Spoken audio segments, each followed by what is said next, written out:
আসসালামু আলাইকুম। সবাই কেমন আছেন? আমি আল্লাহর রহমতে ভালো আছি। আপনারা কেমন আছেন? চলে আসছি ভাইয়ের বাড়িতে আপনাদের সাথে শেয়ার আগে বলিনি আমি কোথায় থাকি। আমি নোয়াখালীতে থাকি। এই যে দেখেন আমার বাবার বাড়ির পরিবেশ, বিকালের পরিবেশ অনেক সুন্দর। আমি আসছি এই যে একটু আগে আসছিলাম। আমার আব্বার অবস্থা বেশি ভালো না, তো দেখতে আসছি। তো সবাই আমার আব্বার জন্য দোয়া করবেন। এই যে দেখেন আব্দুল্লাহ অনেক খুশি নারবাড়িতে আসছে। এই যে আমার আব্বার বাড়ি, এই যে আমাদের বাড়ি। আমি এখনো আমার আব্বার বাড়ি দেখাই নাই, এই যে বাপের বাড়ি দেখাই নাই কাউকে, তো আজকে শেয়ার করলাম। এই যে দেখেন আমাদের উপরে খামার আছে, আমরা ব্রয়লার মুরগি পালি, তো আপনাদের সাথে একদিন শেয়ার করব। এখন আমার মনটা অনেক খারাপ। আমার আব্বার জন্য সবাই দোয়া করবেন। দেখেন বিকালের পরিবেশটা অনেক সুন্দর। এই যে নারকেল গাছটা দেখতেছেন, অনেক পুরানো তো গাছ। এই নারকেল গাছে অনেক নারকেল ধরে। আমার আম্মা নারকেলের তরকারি বা অন্য কিছু খায় না বেশি। ওনারা শুধু পিঠা যদি বানায় তাহলে ওই যে পিঠার মধ্যে নারকেল দেয়, ওইটাই বেশি পছন্দ করে। তরকারির মধ্যে এমনি নারকেলের তরকারি ওনারা পছন্দ করে না। যাই হোক, এই যে বিকালবেলা আমরা নাস্তা খাবো। আম্মা নাস্তা দিছে, মোগলাই পরোটা বানাইছে, সালাদ করছে, দুধ চা বানাইছে, তো এগুলো খেয়ে নিব।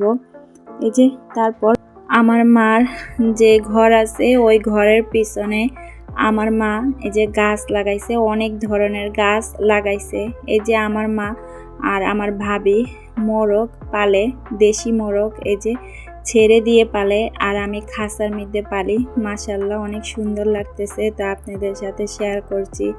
আসলে দেশ গ্রামে থাকি, পরিবেশটা অনেক সুন্দর, একটা শান্তি অনুভব করা যায়। এই যে দেখেন অনেক গাছ লাগাইছে আমার মা।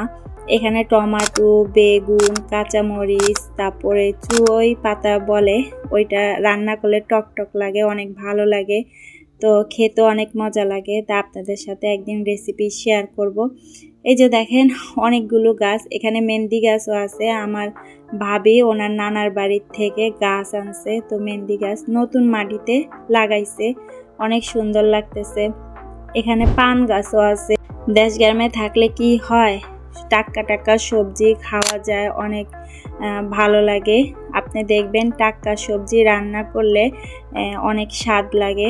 শাক সবজি আমার থেকে অনেক ভালো লাগে, শাক সবজি, আবার পুকুরের মাছ অনেক ভালো লাগে। যারা ঢাকায় থাকে তারা দেশে আসলে এসব খেতে অনেক ভালোবাসে। যাই হোক, এই যে আমার মার ঘর, ছোটখাটো ঘর, উপরে খামার আছে, খামার করে আমার আব্বা আর আমার আম্মা। যেহেতু আমার আব্বা অসুস্থ, আমার আম্মা এই যে খামারের কাজ করে, আর আমার ভাবি সংসারের কাজ করে। এই যে দেখেন সুন্দর একটা পরিবার।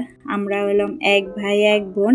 আমার ভাইয়া বাহিরে রাষ্ট্রে থাকে। সবাই দোয়া করবেন আমাদের সুন্দর একটা পরিবারের জন্য। এই যে দেখেন মোরগটি কি জন্য জানি মারা যাচ্ছে, যেহেতু শীতকাল তার জন্য এই যে মারা যাচ্ছে। অনেক কষ্ট লাগে, যে কোনো জিনিস ছোট থাকতে যদি বড় করেন, ওই জিনিসটা যদি বড় হওয়ার পর মারা যায় অনেক খারাপ লাগে। এই যে এখন সকাল হয়ে গেছে আর বিকালবেলা ভিডিও করি নাই। সকালবেলা আম্মা এই যে মুরগার মাংস দিয়ে রুটি দিয়ে দিল খানা, এখন এই যে খেয়ে নিব। আসলে বাবার বাড়িতে আসলে না অনেক ভালো লাগে, মনটা একটু শান্তি লাগে। না খেয়ে থাকলেও একটা শান্তি পাওয়া যায়। এই যে দেখেন আমার বাবার কাজ। আমার ছেলের নাম আব্দুল্লাহ। আমার বাবা বলে যদি আব্দুল্লাহ আমার কাছে আসে আমার অর্ধেক অসুখ ভালো হয়ে যায়। এই যে দেখেন আমার বাবা আর নিজে হাঁটতে পারে না, আরেকজনকে দিয়ে চিপস, তারপরে পাউরুটি, তারপরে লজেন্স এগুলো আনছে। এই যে জুস আনছে, আব্দুল্লাহ খাচ্ছে। আব্দুল্লাহ এখানে আসলে অনেক দুষ্টামি করে। যাই হোক, এখানে নানার বাড়ি, আমিও এখানে আসলে বা মার বাড়িতে আসলে অনেক ভালো লাগে। আমার ভিতরে একটা শান্তি ফিল হয়। সবাই আমাদের জন্য দোয়া করবেন আর ভিডিওটা শেয়ার করে দিবেন। আর আমি ফেসবুক পেজ আছে আমার, ইউটিউবে ভিতরে আমার লিংক দেওয়া আছে। যদি ছোট বোনের পাশে থাকতে চান তাহলে আমার ফেসবুক পেজে একটু ঘুরে আসবেন। সবাই ভালো থাকবেন। আল্লাহ হাফেজ।